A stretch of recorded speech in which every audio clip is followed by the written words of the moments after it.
m'appelle Eric Godoussou, je suis médecin et j'ai l'honneur de créer une organisation internationale qu'on appelle ProMESTRA, Promotion des métiers et traditions africaines, qu'on a aujourd'hui dans 28 pays dans le monde, dont 20 en Afrique.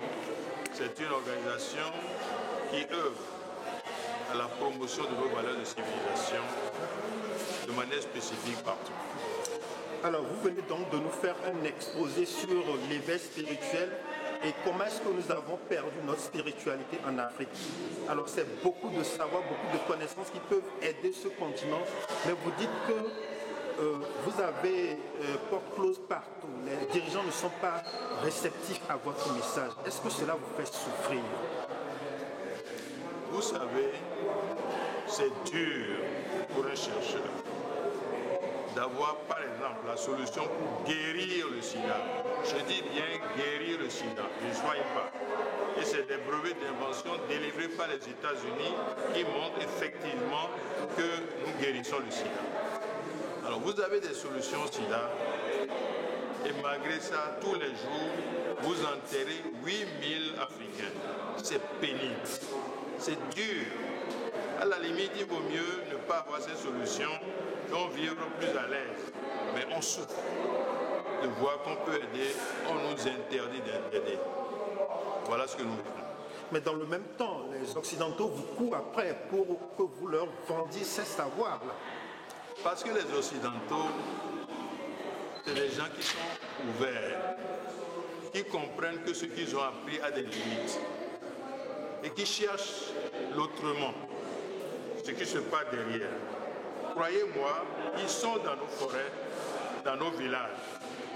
Et ce serait dommage que ces mêmes Occidentaux qui sont à la quête de nos savoirs vont demain venir enseigner à nos petits-enfants ce que leurs grands-parents faisaient. C'est pénible. C'est très pénible. Croyez-moi, quand je vais aux États-Unis, par exemple, pour faire des conférences, la salle est toujours pleine. Parce que la conférence que je fais, ce n'est pas dans les livres occidentaux. C'est sur nos valeurs de civilisation négro-africaine. Mais ici, on ne permet même pas de faire une conférence. Ça ne les intéresse pas. Mais on ne vous les interdit pas. Écoutez, lorsque je dis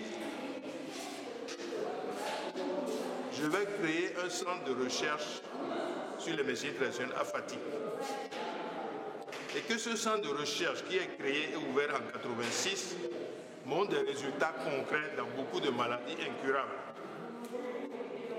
Je reçois des malades sur brancard et en plus de 4 décennies, pas un seul décès. Je fais des rois et des saltigués.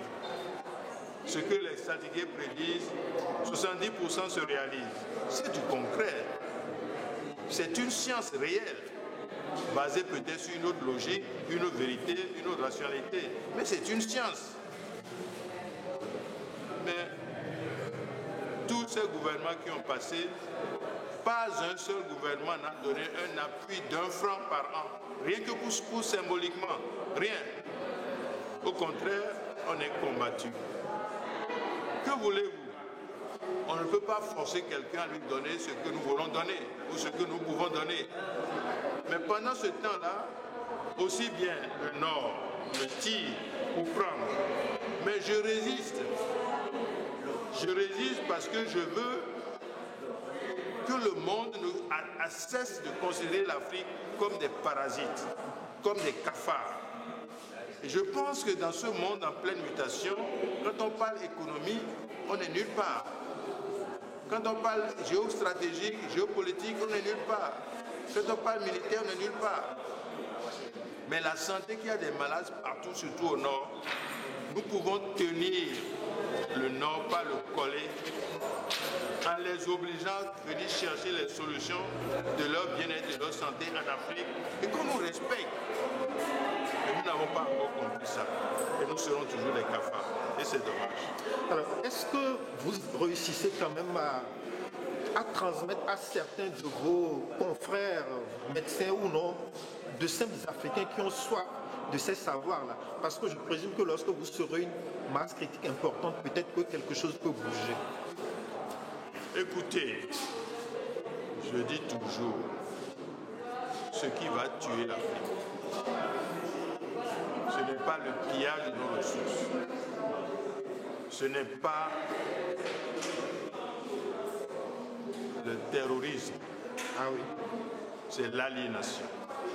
L'Africain a vendu sa raison à l'Europe et sa foi aux Arabes. Nos racines, on les a enterrées. Quel est l'avenir d'une absence de racines? C'est ça qui va nous tuer, l'aliénation. Mais je pense que peut-être, on ne sait jamais, la nouvelle équipe peut peut-être comprendre qu'on ne développe pas, mais on se développe. Et que le développement doit être un processus endogène et doit partir de nos valeurs de civilisation. En ce moment, on essaiera de donner ce qu'on peut donner.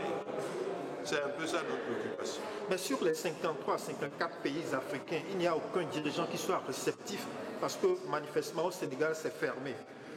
Écoutez, en Ouganda par exemple, le président Museveni a pris un décret pour demander à Prometra Ouganda d'enseigner la médecine traditionnelle dans toutes les universités ougandaises.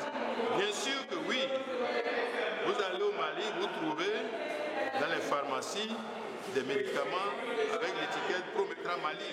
Mais oui, mais moi-même, le cerveau, moi-même qui écoute, je suis là, on me fait la guerre. Ça n'a pas de sens. Au Bénin, oui, votre pays d'origine, nous avons regroupé tous les grands dignitaires vaudous. Aujourd'hui, le 10 janvier est chômé, férié, payé sur toutes les années du territoire. Et c'est important.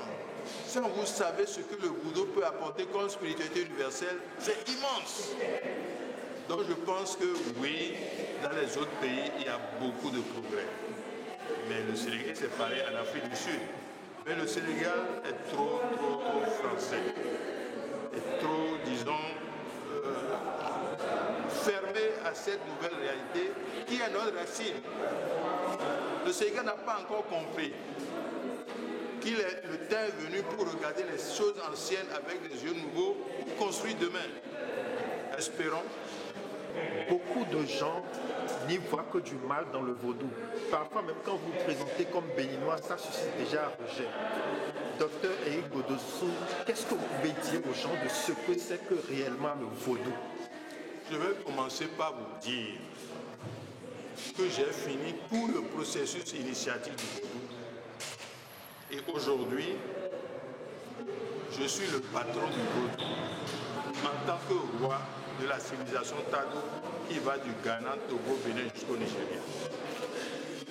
Croyez-moi, le vaudou c'est une spiritualité universelle. C'est d'abord pas une religion. Ça existe avant l'humain. Les religions, un prophète, le vaudou n'a pas de prophète, c'est une spiritualité universelle. Le vaudou c'est la matrice de la vie. Le vaudou n'a rien de négatif. Évidemment, rien de négatif, croyez-le. Je suis formel. Le vaudou n'a rien de négatif. Le vaudou a énormément de choses à donner à la science conventionnelle, la science dite moderne, qui est étroite, limitée et déserte. Je vous l'ai dit tantôt, le système cartésien est la base de cette science, seule acceptée par les politiques. Voilà une science qui n'a rien pour mesurer l'amour, l'intuition, l'émotion et qui ignore complètement l'énergie qui est vie. Comment voulez-vous que cette médecine ou ce système étroit puisse gérer les problèmes de santé de l'homme? Vous enlevez l'amour, l'intuition, l'émotion, l'énergie d'un humain. Qu'est-ce qui reste? Une coque vide. Non. L'Afrique a énormément à donner.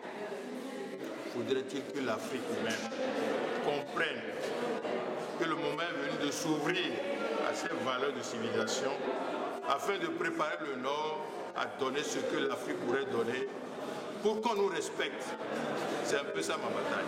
Mais beaucoup confondent le vaudou à la sorcellerie pure et simple. Ils n'ont rien compris. Le vaudou n'a rien de négatif, n'a rien de sorcier, rien de... Je vous dis encore une fois, le vaudou c'est la vie, c'est la matrice de la vie et c'est la spiritualité universelle. Ça n'a rien de négatif. Non, Si vous voulez aller dans la sorcellerie, ce serait un autre problème, parce que nous sommes tous sorciers anthropophages. Nous avons tous dévoré le sein de la mer. Qui n'a pas tété le sein de la mer? C'est des cellules vivantes.